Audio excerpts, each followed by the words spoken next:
Ladies and gentlemen, welcome to the Above the Bar podcast, where each week we belly up to the bar with a new guest, find out what they do, who they are, and what makes them great. So sit back, relax, and enjoy.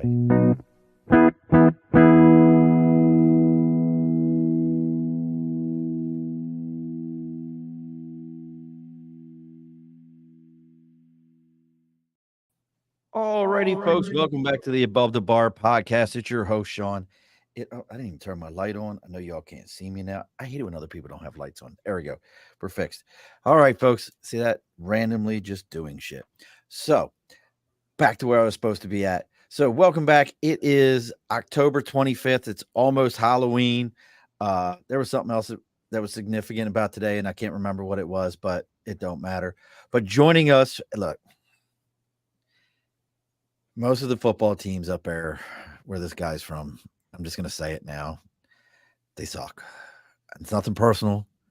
He is way taller than I am, though, because he played he played college ball. I'm only 5'8". That's what I tell everyone. It's 5'7.5". But and he's probably a pretty good shot. But we're not here to talk about any of those things. Joining us from all the way in OH10, that's Ohio. If you didn't know that, folks, we have with us Mr. Terry. Oh, I almost forgot this for you, Terry. Mr. Terry Tucker. Sean, thanks for having me on. I'm a Ravens fan, if you didn't notice that. So you got the Bengals and the Browns up there. I can't give, but you're not a Steelers fan, at least. I hope.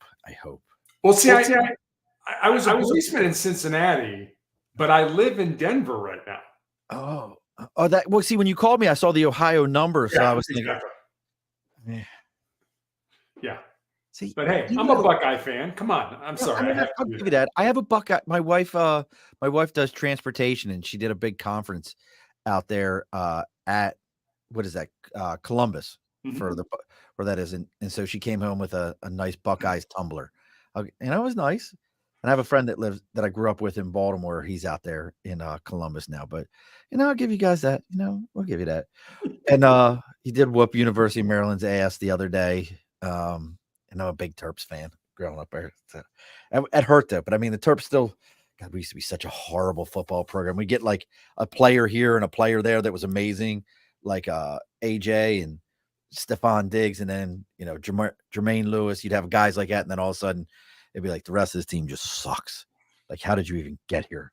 But nonetheless, we're going to be talking to Terry about his website, Motivational Check, his books that he's got out, all the things that got him to this point. But before we get to that part, let's go ahead and get some house cleaning done. So the first thing, as always, every week, folks, we got sticker in the cars, the big board over my right shoulder. It's always funny trying to do this, like, because it's backwards when I'm doing things. The big board for sticker in a cause. So if you know somebody who's got something, they're looking for your support, maybe they've got their own podcast, maybe they've got their own website, a band, I don't care what it is. Reach out to me on Facebook, LinkedIn, YouTube, Twitter, Twitch, TikTok, X, because it's not Twitter anymore, it's X. All the different websites that are out there, even our emails, the Above the Bar podcast. You reach out to me, let me know what they've got going on. I'll tell you where to send the sticker. You send me out the sticker, and I read about it live here on the air. They get a little bit of publicity, and if you think like, why that show? Well, we're not the biggest show in the world, but we do have about 1,100 people on Instagram, 1,200 people on Facebook, and then probably, I don't know, I got like a couple thousand on LinkedIn. So it'll get out there, folks. It'll happen. So go ahead and send it out to us. But now our sponsors, Terry, could carry a product that would be important for you. It gets pretty cold in Denver, right? It does. So have you ever heard of budget blinds? I have not. So budget blinds, they're all over the country. We just happen to be sponsored by Budget Blinds of East Greenbush and Budget Blinds of Hudson and Coxsackie, New York. They are been around for 30 years, and they are your window treatment specialist. What's up, Eric? They are your window treatment specialty company. Absolutely amazing. They carry everything and anything. And now, just announced this year, two of the companies that they work with, Hunter Douglas and Custom Brands Group, are actually considered as energy efficient products. So you can get up to $1,200 off as an energy credit when you buy honeycomb shades. You could probably use those up in Denver where it's good and cold. Absolutely. So you have that as an opportunity. And then while coming up here in the month of November for budget blinds of East Greenbush and budget blinds of Hudson and Coxsackie, New York, they are doing their triple 50 sale. Now, what that is, folks, if you're looking to purchase, they're going to give you 50% off of one window, 50% off of your installation, and 50% off of your shipping costs as a pre-Black Friday sale. So make sure you're reaching out to budget blinds of Hudson and Coxsackie, New York. They will be happy to take care of you. All right, Terry, all the Eric's a buddy of mine who just popped up. All the house cleaning is done. I do have to do this real quick. So, Eric, remind me, I have to send you this Polynesian sauce that I just found. We do a lot of eating around here, Terry. A lot. And I just found this Polynesian sauce at my grocery store. And you know it's some old school stuff because it looks like the label hasn't been changed since like 1947. And it's like straight up, like Eric's like, heck yes. So Eric, I found this sauce, Terry. I'm gonna dime this before we get into your thing. It's the simplest recipe I've ever seen in my life. The recipe goes: buy your short ribs or whatever ribs. I buy country style pork ribs. Lay them in a pan. Pour the sauce over top of them. Make sure you get it on all sides of it. $3.50 for an hour and a half. Make sure you're flipping often. Like it says to baste it. I just flip them every 10 minutes. Dude, they're absolutely insane good. And they're super, super sweet because it's Polynesian sauce. Yep. So it's like pineapple. So there you go, Eric. I'll have to send you a picture of the bottle and you can make those. Eric and I like swap cooking recipes all the time. All the time. So you gotta send it. So all right, Mr. Terry. So let's make sure I got this right. So played ball, NCAA, Division I. Yes. Who'd you play for? The Citadel. Okay. I mean, the Citadel. I mean, not the Naval Academy, but I got it. My daughter played for the Air Force Academy. I mean, okay. Look, I mean, I get it. I mean, I'll go with that. We were then Cincinnati cop. Yep. SWAT in Cincinnati. Yep. And a cancer survivor. Well, more of a warrior. Still have the cancer. Okay, so cancer warrior. I like it. Not that you have cancer, but I like that you're a warrior. I like the terminology. Right. So, did I miss anything? I mean, and you wrote, how many books are we up to? One or two? I've written one. I am working on a second one right now. Okay. I thought there was a second one. I knew I wasn't losing my mind. Nope. So 2 books, and you run the website motivationalcheck.com. Correct. Am I missing anything? Are we trying to take over from Mother Teresa at some point? You know, feeding starving children, anything like that? You noticed the halo. I'm sure that's what got you there, right? With that. There we go. Eric says, back the blue, wishing for a speedy recovery, Terry. Thank you. There we go. Thank you, Eric. I appreciate that. So I'm not missing anything, right? You're not missing anything that is all that important. I mean, I've had, my first job out of college, I worked for Wendy's, the hamburger chain, in their marketing department. Then I was a hospital administrator. And then I made that pivot to law enforcement. I was a 37-year-old rookie police officer, which, let's be honest, is pretty old to be getting into that line of work. You think? I coached girls high school basketball. Boy, we could probably spend an hour on that. So, yeah. You're good. My oldest daughter played for Sage and was on the girls basketball state championship for New York. Congratulations. That's super. Yep. I, on the other hand, do not play basketball. I am not that person. I am 5'7.5". She is 6 foot tall. I am not that person. Well, that's like my daughter. My daughter's 6'2", and her husband's 5'8". Winning short guys. Short guys for the win. That's awesome. So he's a super guy.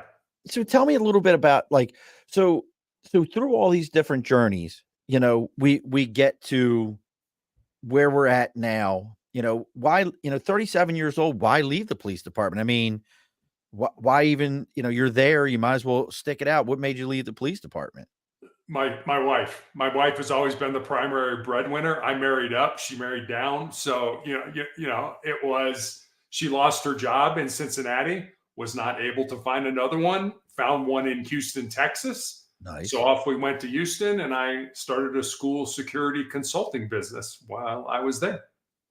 Now, was this so I'm gonna assume this is post Columbine then. Yes. Yes. Okay. Which is a whole conversation in itself when you actually explain that really what happened there to people, and they're like, "Really? The security guard was armed?" "Yes. Yes, he was." And they go, "I didn't know that." I'm like, "No, you didn't." Yeah. The that always mind boggles people when you explain that to them. They're like, "Arm everyone in the school." Great idea. Did you know the guy in Columbine was armed? They're like, "Huh?" Yeah, he was. Yeah. Yeah. I mean, as you know, being a Marine, shooting is an appreciable skill. I mean, if you don't practice it, you're Yep. not good at it. And so you need to practice that. And if you're uncomfortable with weapons, then by all means, do not carry a weapon. Yeah, please don't. Yes.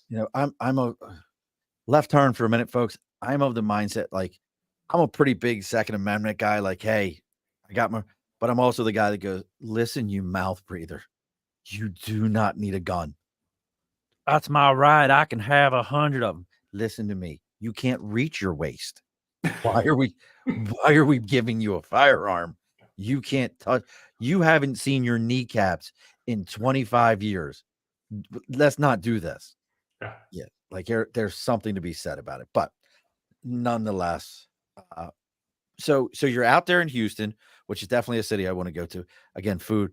I want to try Viet Cajun so bad. I want to try Viet Cajun, and I've never had it, and I hear great things about it. So, how do we get from down in Houston now back up to Denver? Again, my wife's job. She went to work for a large money management company called Janus. We've been here for about 12 years now. Janus got bought out, and she and a couple people in the fixed income side of Janus started their own company, and they've been at it for about 5 years now. So I really haven't, I've had cancer for 11 and a half years. I really have not worked, although I kind of consider stuff like this and writing books and stuff like that work, but I haven't, gone to a job, so to speak, since I developed my cancer. Well, if it makes you feel any better, I hope to never have a real job again. Like, because real jobs really suck, Yes, they do. and It's nice being your own boss, isn't it? it's a beautiful thing when you take over your own stuff and you realize, like, man, for a long time I kept saying these guys were dumb, and then you're like, I was right. They really were, and you're like, man, that's so cool. Because it feels good to be right. I don't care what nobody says. So, Well, it feels good to be your own boss. I mean, I had this school security consulting business, but I also coached girls high school basketball, so I could sort of, ramp the business up in the off season and then kind of put it to bed a little bit during the basketball season, and it was great. I got to coach my daughter in high school, which that is definitely a double-edged sword. There were a couple nights where you need to go home with your mother, otherwise I'll probably say something. you might wanna go home with mom. But Yeah, dad, go home with listen to mom. me, Don't go home with listen dad. to me. I love you. I wanna keep loving you, and I want you Yes. to keep loving me. Please go home with your mother. I don't even understand. I get it completely. Yeah. That was my oldest son who played football. That was me, like, "Son, you mu go home with mom." But dad, just that way. Yeah. Yeah, I understand completely. So through your journey, I mean, you've created through this, your book, which is Sustainable Excellence: 10 Principles to Leading Your Uncommon and Extraordinary Life. Did I get the whole title right? You did. All right, because let me say it one more time, It's a folks. mouthful.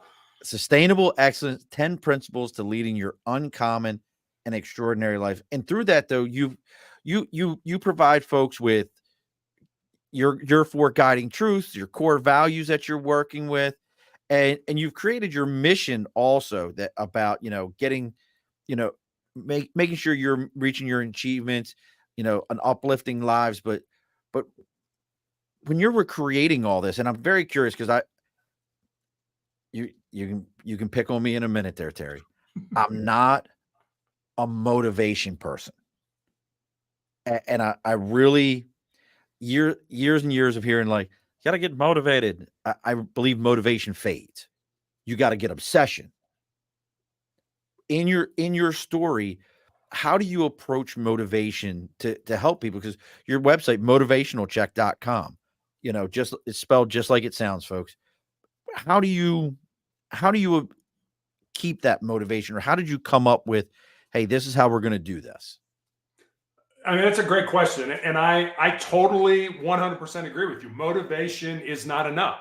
I look at it as if you have motivation, but you don't have discipline and you don't have good habits, it doesn't matter what you do. You can have all the motivation in the world. You're not going to get to where you need to be. Just like if you have motivation, but good habits, but not the discipline to implement those habits, you're not going to get to where you want to be. I always kind of look at those three as a three-legged stool. If any one of those legs is gone, the stool is wobbly, you're going to tip over and not get to where you want to be. So absolutely motivation is important, but that comes from you. That comes from you saying, I'm committed to this. And I love your word obsession. I think that was the perfume I got my wife for Christmas. But anyway, but no, you're right. I mean, you need this. It's got to come from you. You're not going to get motivation from anybody else. No. But you've got to have the other things with it. And if you don't have those, and I think we're all talking, everybody's motivated. You got to get motivated. You got to motivate. Yeah, you got to get motivated, but you got to be disciplined to say, I was reading an article that said 33% of Americans hit the snooze button 3 times every morning. I only hit it once. I hit it once every morning. I have a routine with it. I really do. It goes off at 6, then at 6:09. At 6:09, I get out of the bed. Yeah. It's not surprising. And Erica, exactly. Easier to self-motivate than to get motivation from another person. Right. But that goes back to, and I'd love to hear your feelings on this one. I was just having this conversation with my oldest son. He was talking about trying to help a friend out. And I said, well, look, man, you can help your buddy out. I said, but you can't want it more for him than he wants it for himself. And how does that fall, that type of a theory with what you've got going on with your book and everything. And I love, I got to tell you, your 4 truth, the dominance of the conscious mind, transformative power of pain, the everlasting impact we leave on others, and the undying spirit of never giving up. Understanding what I just said, do you see, I see a correlation between the two, because I can have all your 4 truths, but I can't give somebody those 4 truths. No, you have to internalize that stuff. It's got to come from your heart. It's got to come from your soul. And I think, especially, and I'm probably going to take some heat from this, but especially with younger people, I think younger people are soft and they aren't willing, and when I speak to groups, especially young people, I always tell them this: if there's something in your heart, something in your soul that you believe you're supposed to do, but it scares you, go ahead and do it. Because at the end of your life, the things you're going to regret are not going to be those things you did. They're going to be those things that you didn't do. I mean, then it's going to be too late to go back and do them.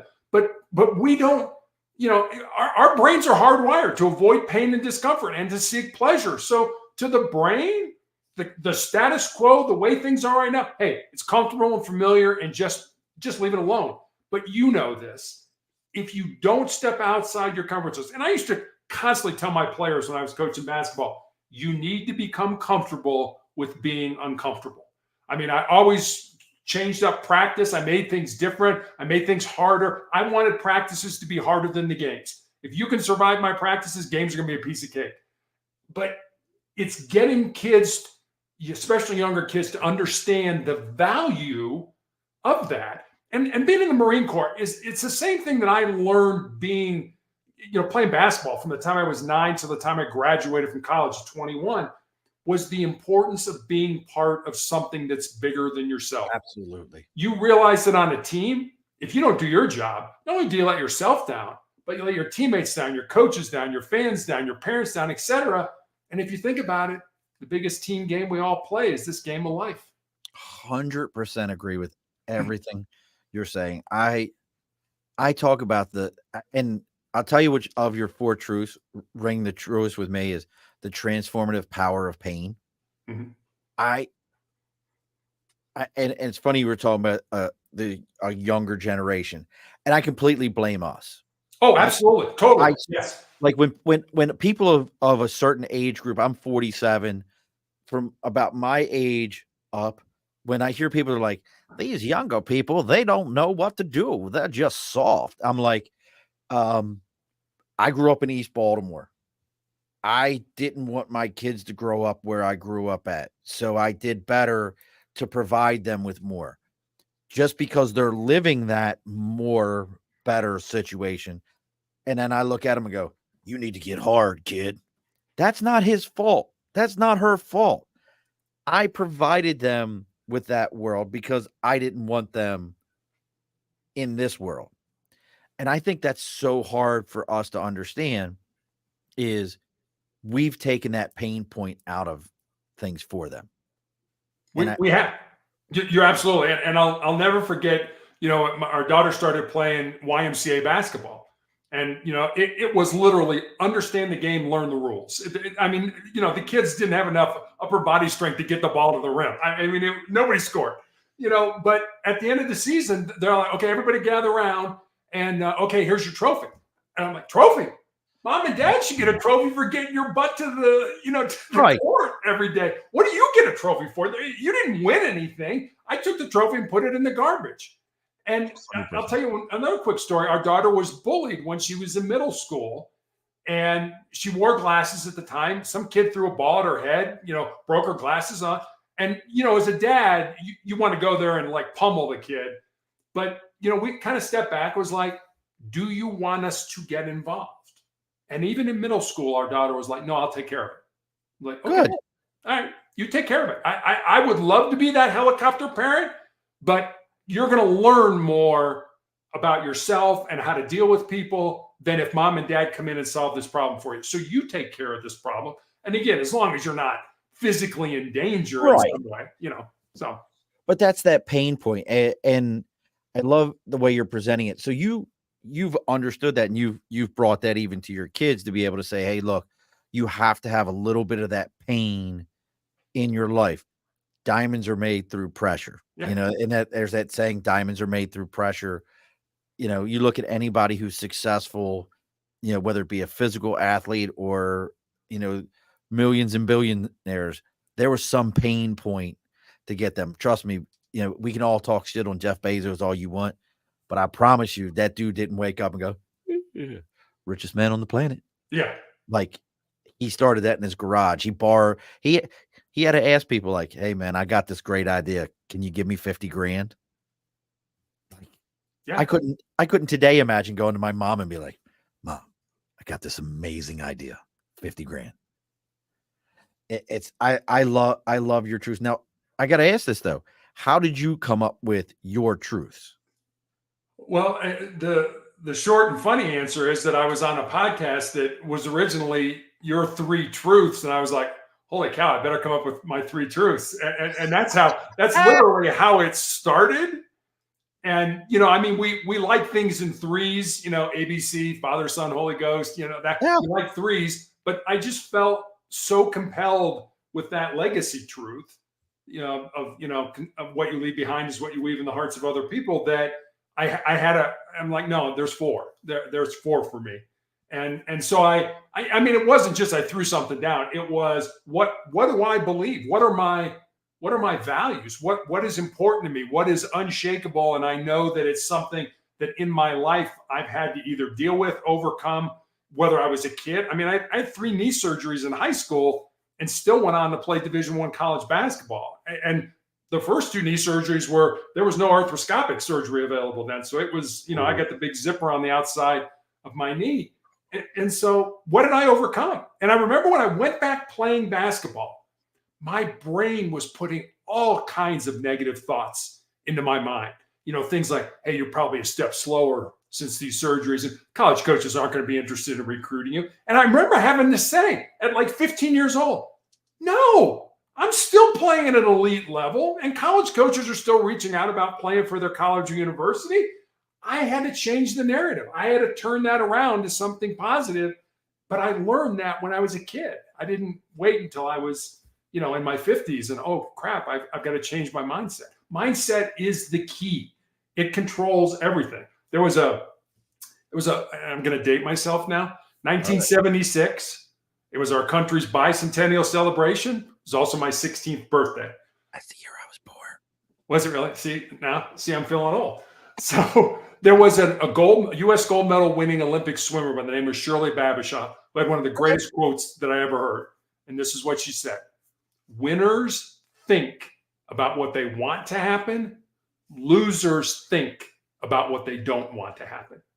And I think that is such an easy thing. It's like, what do you want to happen? Make that happen. Override your negative brain and see the value. As opposed to the negative people, I can't override that negative brain. I can't see the value of pursuing a goal or a dream. You have to control your mind. If you can't, none of the rest of this is gonna matter. I mean, yeah. I played basketball in Chicago. Bobby Knight was the basketball coach in Indiana when I was growing up. And Knight used to have a saying that went, mental is to physical as 4 is to 1. So here's this great coach teaching elite athletes, to use their bodies to be great basketball players on the court. But what he was really saying with that quote is that your mind or your mindset is 4 times more important to your overall success than anything your physical body is going to do. I would agree with all that, every bit of that. Now, and Shane, another good friend of mine, you're absolutely right, Shane. Embrace the suck. You got to embrace the suck.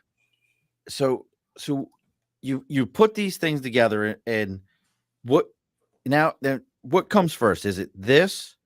We're building our truths. We're coming up with our core values. We've got our mission. Does that come first, or does the book come first? The book came first. All right. So tell me a little bit about the book. Because I mean, again, and that's available on your website, correct? It's available anywhere you can get a book online. Amazon, Barnes & Noble, Apple iBooks. Yeah, but it is available on my website as well. Audio version, yes, no? Audio, yes, no? I don't have an audio version. That was going to be another $2,600, and I didn't have that money. So. You could do it yourself. Just read it yourself. You can. The problem is, if you want to sell it on something like Amazon or something like that, they have very strict specifications. You can't just sit in your bedroom and read it. You have to be in a studio, and you have to have a certain kind of sound quality. Because believe me, I thought about it. I wanted to do it, and I may someday, but Derek, not right now. Listen to this voice. I can read your book.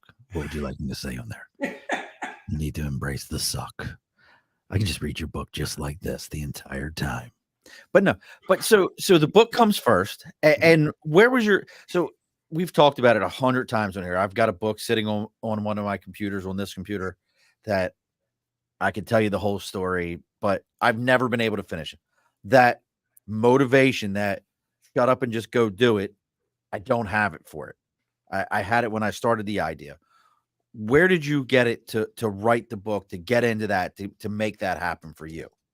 So the book was really born out of 2 conversations that I had. One was with a former player that I had coached in high school who moved to Colorado with her fiance near my wife and I, and the 4 of us had dinner one night.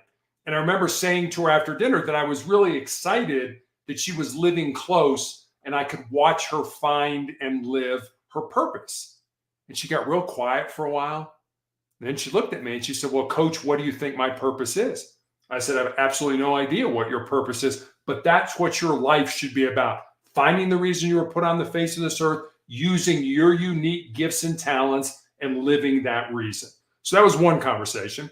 And then I had a young man reach out to me from college on social media, and he said, what do you think are the most important things I should learn, not to just be successful in my job or in business, but to be successful in life?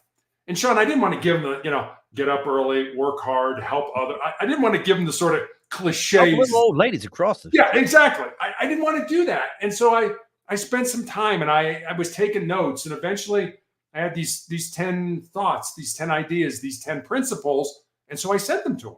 And then I stepped back and I was like, well, I got a life story that fits underneath that principle, or I know somebody whose life emulates this principle. So I had my leg amputated in 2020. And while I had that 3 to 4 month period where I was healing, I sat down at the computer every day and I built stories, and they're real stories about real people underneath the principles. And that's how the book came to be. That's wild, brother. So never in any of your bio stuff did I see a missing leg. I missed that. I had a foot amputated in 18, and then I had the leg amputated during COVID. So you just and I love how you just throw it out there like, Yeah. leg. I listen to Ford a little bit, but other than that, I think I'm good. I'm glad throw that out there. Like, bro, like you are the most nonchalant 11 years cancer, lose a leg person I've ever met in my life. Terry, you are a walking, like, just you exude, but with all that, I mean, folks, if you're not watching the live right now, make sure you download the live. Terry's got a big old grin on his face. He's a happy dude. I mean, the Bengals suck, but he's a happy dude. And I mean, he's over here just, I mean, brother. So now this purpose piece, I believe in a purposeful life. I truly believe it, and I've always believed that, you know, since the youngest that I ever was, my mother's always said, God doesn't give you any more than you can handle. Yep. I've always I think your mother must have known my mother. So yeah. Maybe it's a generational thing, Yeah. but my mom's always said, God doesn't give you any more than you can handle. And God gives you a purpose. Now you can ignore that purpose. You can think it's a load of BS and that you're not paying attention to it. But for you, obviously you've discovered this is your purpose, to get this word, to get this information, to get this out to people. But for some, I think it's hard to accept that purpose. They might like buck against it. Like, I don't want that purpose. I want to be the Hollywood movie star. I don't want to be, you know, the engineer. I want to be the Hollywood movie star. How do you talk to people about, I want to say accept their purpose, but to understand their purpose? Maybe that's a little bit better, to understand their purpose. I'll tell you 2 quick stories. One, I think you're old enough to remember Fred McFeely Rogers, Mr. Rogers. Yes, Mr. Rogers, yes. Mr. Rogers on his television show educated so many young people, including me, when I was growing up. In 2003, when Fred Rogers died, his family was going through his effects, and they found his wallet. And inside his wallet was a scrap piece of paper on which Mr. Rogers had written 4 simple words: life is for service. And I think that's it. I guess the way I look at it, Sean, is like this. So many people think that they are born empty, and that when they get out of school or out of the military or whatever they do, and they sort of get into life, their job is then to fill themselves up. I got to get a great education. I got to have a good job, make a lot of money, drive the nicest car, have the greatest family, live in the greatest house. And what I found is it's just the opposite.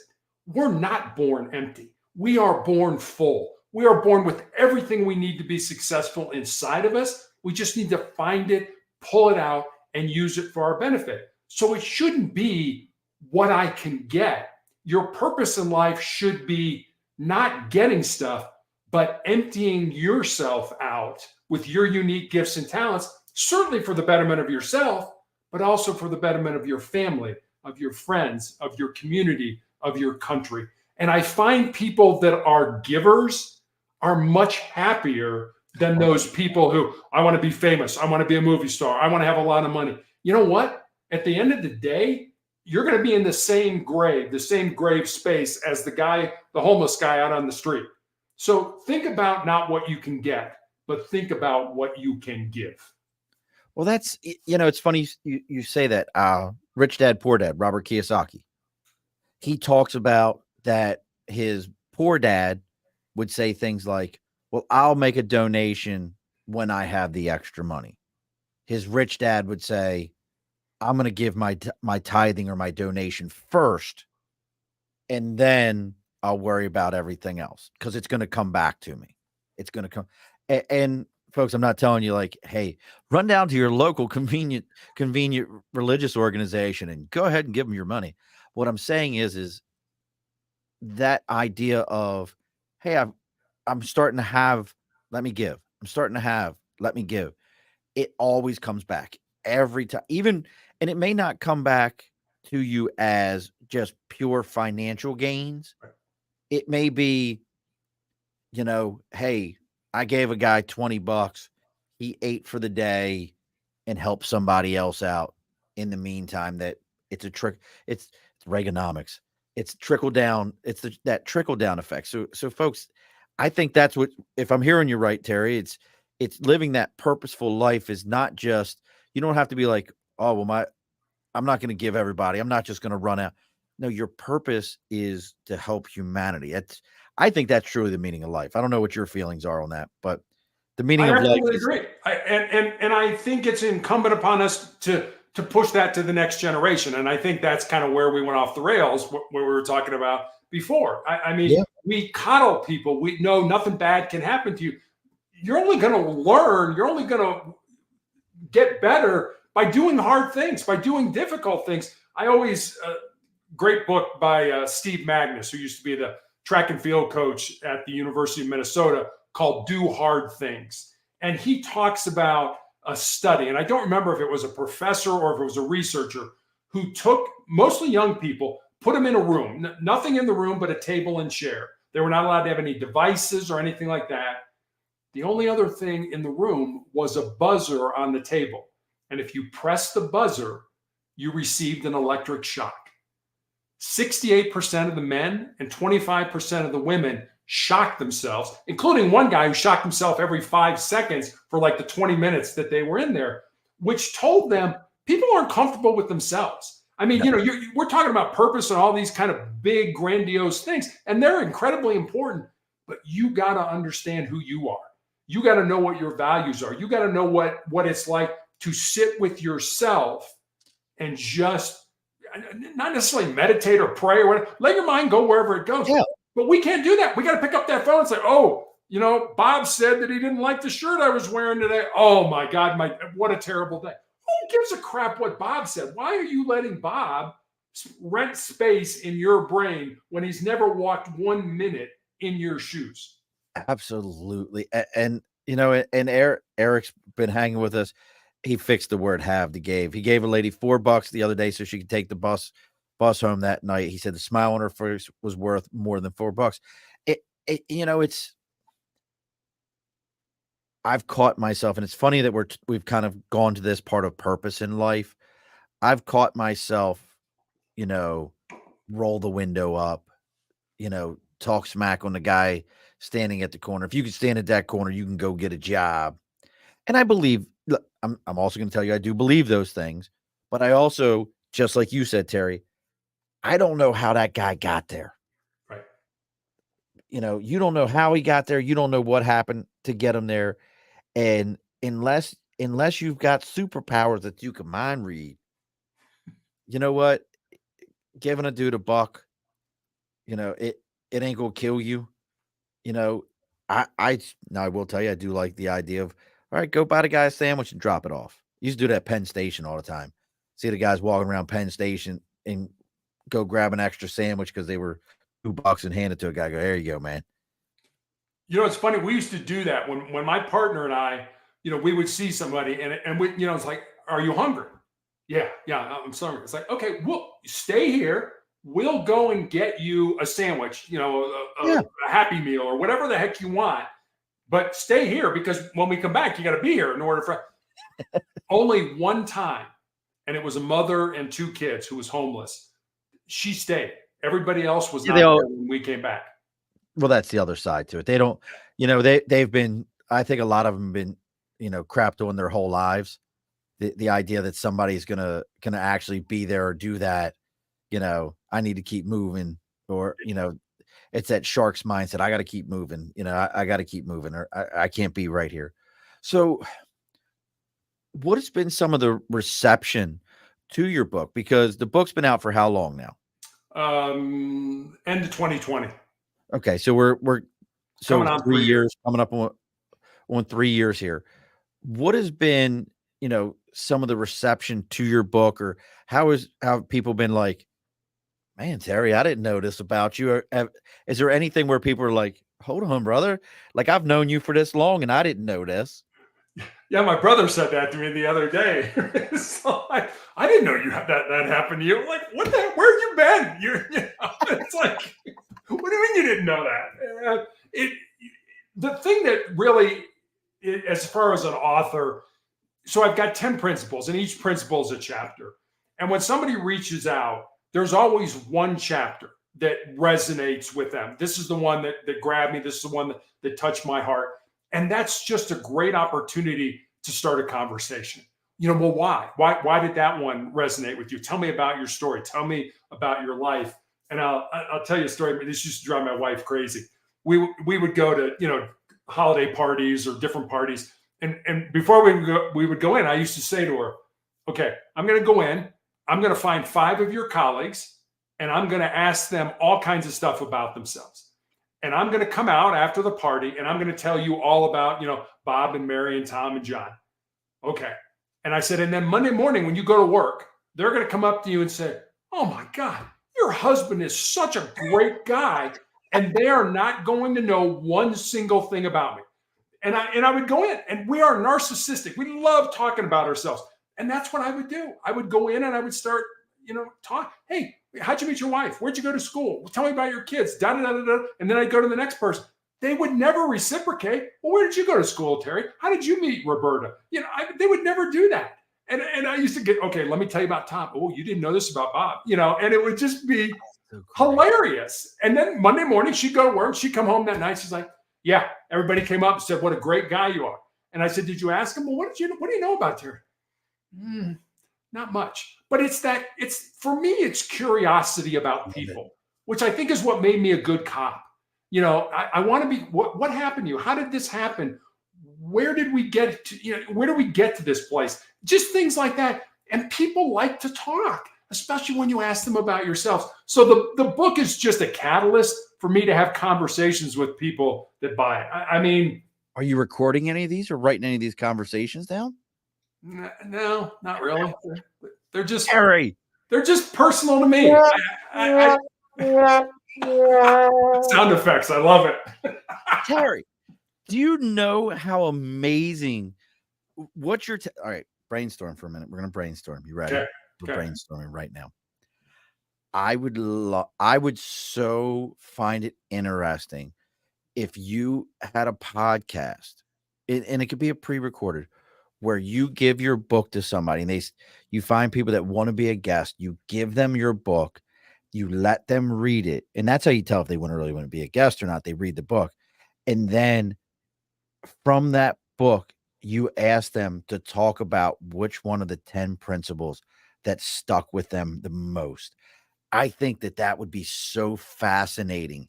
Like, have you run into, like, of the 10 principles, 6 is the one that most people like gravitate to, anything like that?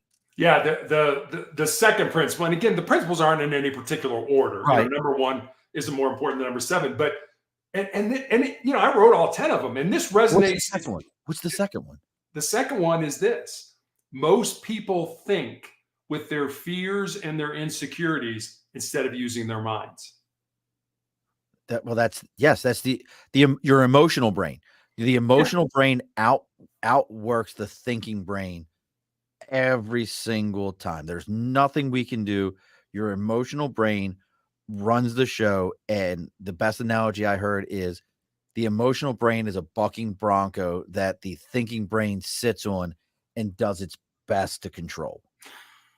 I love that, because we used to talk about that in hostage negotiation, kind of like a teeter-totter or a seesaw, that we would play on in the park when we were young. When we started negotiating with somebody, their emotional brain was way up in the air and their rational brain was way down on the ground. So you're not going to start talking. I mean, if they're yelling and screaming and all, you're not going to talk about putting a gun down and coming out and that kind of stuff. You've got to get that teeter-totter to equilibrium, and then get to where their rational brain is up in the air and their emotional brain is down on the ground. Because as you said, we make better decisions with our rational brain than we do with our emotional brain. Oh, dude, that's deep. And I forgot about the hostage negotiation thing too, because I read Can you tell I like to read? I'm kind of read a little bit. Me too. I love to read. I'm a big audiobook guy because I Okay. spend so much time in the car, but, I did, Never Split the Difference. Chris Voss. That dude, did you ever study any of his stuff as a negotiator? We actually trained not with him, but with the FBI's hostage negotiation team. So we got to train with them.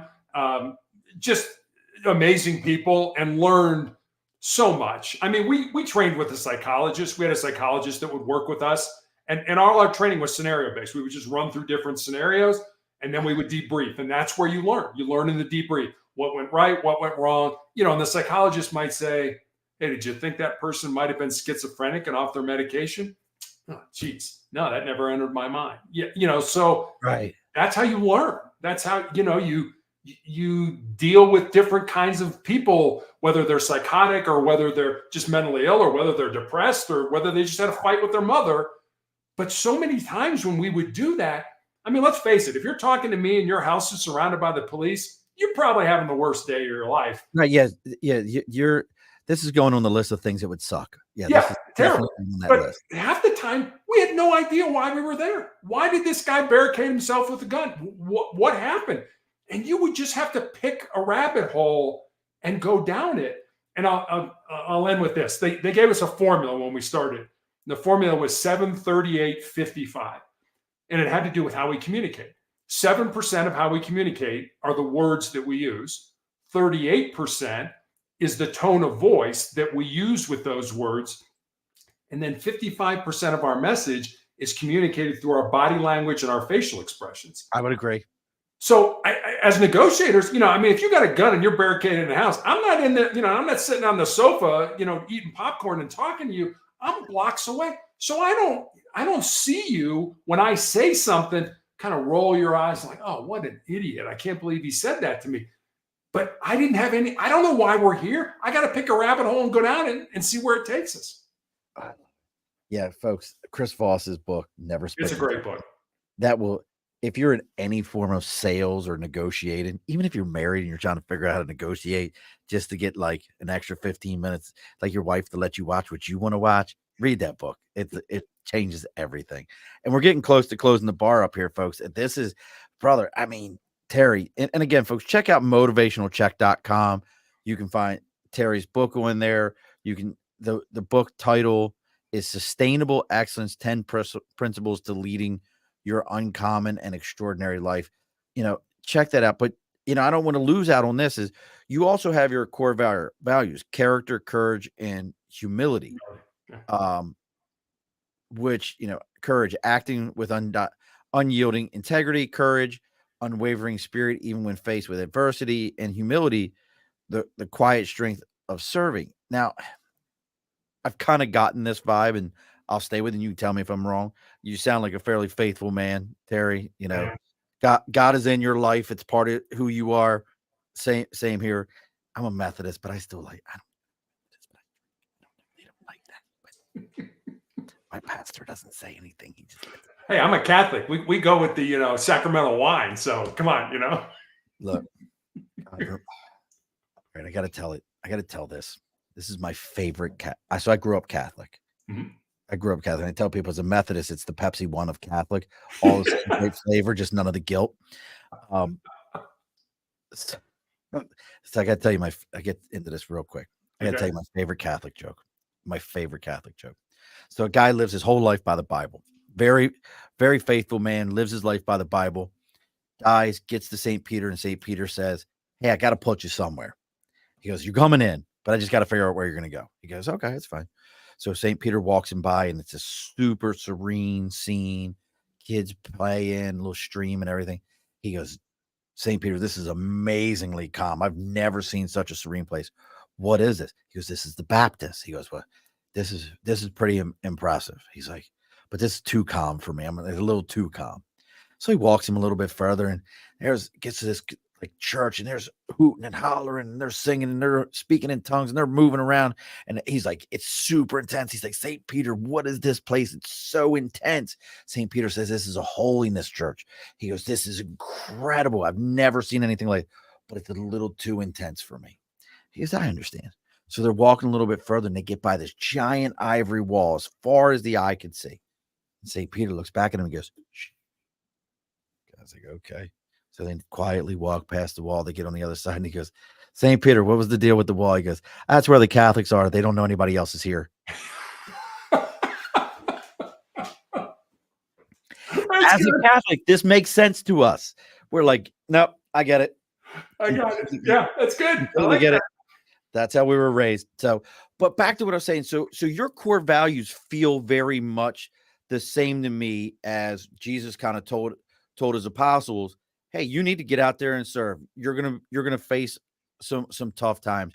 You're gonna have to have some character to be able to tell folks like, hey, this guy who you've never met, who taught us all, this is what his matter of fact, he was the virgin, born of a virgin woman, and he came down here and died for your sins. Taking those same principles, you've applied those same core values into your day-to-day life. How did you translate one to the other, though? Well, when I was diagnosed with cancer, I was told that it was a death sentence. This rare form of melanoma started on the bottom of my foot, and they're like, we don't have anything to offer you. We can give you surgery if it's somewhere, it pops up somewhere, we can cut it out. We'll cut it out. Otherwise, you'll probably be dead in 2 years. And I thought, okay, but what you don't know, and I get it, you're playing the odds. What you don't know is you don't know my heart, you don't know my mind, and you don't know my soul. You don't know that I want to see my kid graduate from high school. You don't know that I want to see my kid graduate from college and I want to walk her down the aisle. And I've done all that.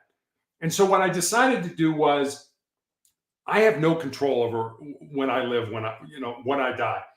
But what I decided to do was turn a death sentence into a life sentence.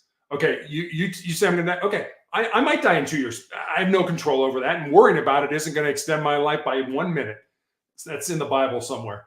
Said much more eloquently probably by St. Luke than me, but it was okay. I'm going to take this and I'm going to live as much as I possibly can. And when I had my leg amputated, I also found out I had tumors in my lungs, which I'm still being treated for. And about 8 months after I had all this done, my oncologist showed me my CAT scan. And Sean, I don't have any medical background. I don't know how to read a CAT scan, but you can certainly look at it and be like, that sure doesn't look like it belongs there. I don't look right there. That's not good at all. And I had these big tumors in my lungs that had fluid all around the pleural spaces. And I remember looking at my oncologist and saying, how was I alive? And I still remember, Sean, I can see his body language. He put his head down, he shook his head no, and then he looked up at me and he said, I don't know, because you shouldn't have been. Which said to me, God's not done with me yet. When I die, where I die, how I die, way above my pay grade. Spend more time trying to live my purpose right now and less time worrying about when I die. Because when that happens, it's just going to be my time to go. And I'm good with that. I went with my wife when I found out I had all this crap going on lately. I planned my funeral. Went to the mortuary, cemetery, church, planned the funeral. I die, one phone call, one stop shopping. We're out of here. No problem. So... But you know what's so great about that is, and I mean, like, hey man, it's so great that when you die, but you know what? You've taken that pain point and you told your family, I'm not going to leave this for you to figure out. I got this. Yeah. This is my responsibility. I think that's Terry, you are, and again, folks, if you're not watching the live, go grab this off of YouTube or LinkedIn or Facebook or something like that and check Terry out. He's one of the happiest, smilingest dudes I've seen in a long time. Just got a good, positive attitude. When I ask these questions, it's not like I don't see this grimace on his face like, well, I've got cancer and I'm going down. It's nothing like that. You're like, bro, it's 11 and a half years. They told me I had 2. I'm working with somebody. I'm playing with house money at this point. Exactly. Bro, that's so awesome. You're playing with house money, and it's like, I'm good. That is so awesome. I mean, now, do you have any, and I'll throw this out there, any speaking engagements, anything where, like webinars, anywhere where people could see you? You can go to motivationalcheck.com and you can, there's a couple speeches that I've done that I've got up there. I also put up all the podcasts that I've been on, and that's been well over 600 now all around the world. So I've been very lucky in that regard. and as people reach out to me, it's just, hey, would you like to speak at my group? And I'm limited because literally I probably need the Marine Corps, the Army logistics group to help me when I go somewhere to speak, because I have a wheelchair, I have a walker, I have prosthetic, I have all this crap, and my wife has to do that. She's my body man, she takes care of me and makes sure I'm good and that and that. So yeah, I mean, I've spoken to groups kind of locally, but it's hard for me to travel, so I do more virtual stuff now. But I love just talking with people, not at people. I love their stories as much as they, I think, enjoy hearing mine as well. Brother, it's you have an absolutely incredible story, incredible attitude. I love all of your principles. I love your core values, everything you've got going on here. But I'm going to tell you, your four truths to me just hit home. I love your four truths. To me, if anybody can go on to motivationalcheck.com, check out those four truths. If you can't figure out how those need to fit in everybody's lives, I don't know what to tell you. And for me, like I said, the strongest hitting one is very similar to your second principle. It's that pain point. Yeah. How are you treating, like, do you push through the pain point or do you just fold to it? Absolutely amazing. Look, folks, I say this every week and I'll say it again.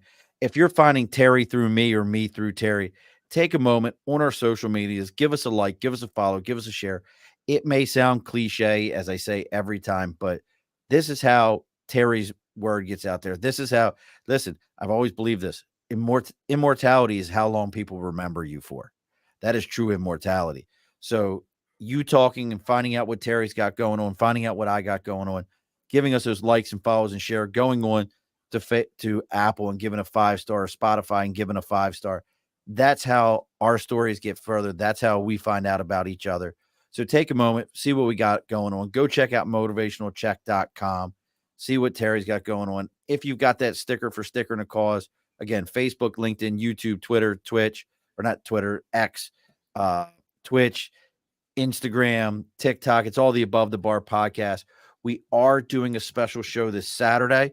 I don't normally do Saturday shows, but a good friend of ours, Laura Pete, who introduced us to the folks at Quincy, who is out of New York City.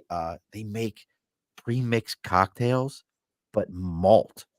Quincy people are amazing. And they're out of Queens, hence the name Quincy, QNS or QSNY, Quincy.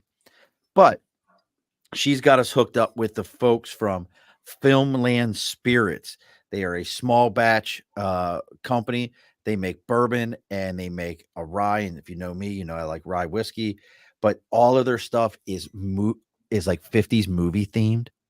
Like this is one of the bottles. And they even, for the characters on the front, they have their whole story of the characters in a QR code. So listen, folks, we're going to be going live Saturday, 8 p.m. Eastern Standard Time. So make sure you check out Filmland Spirits beforehand.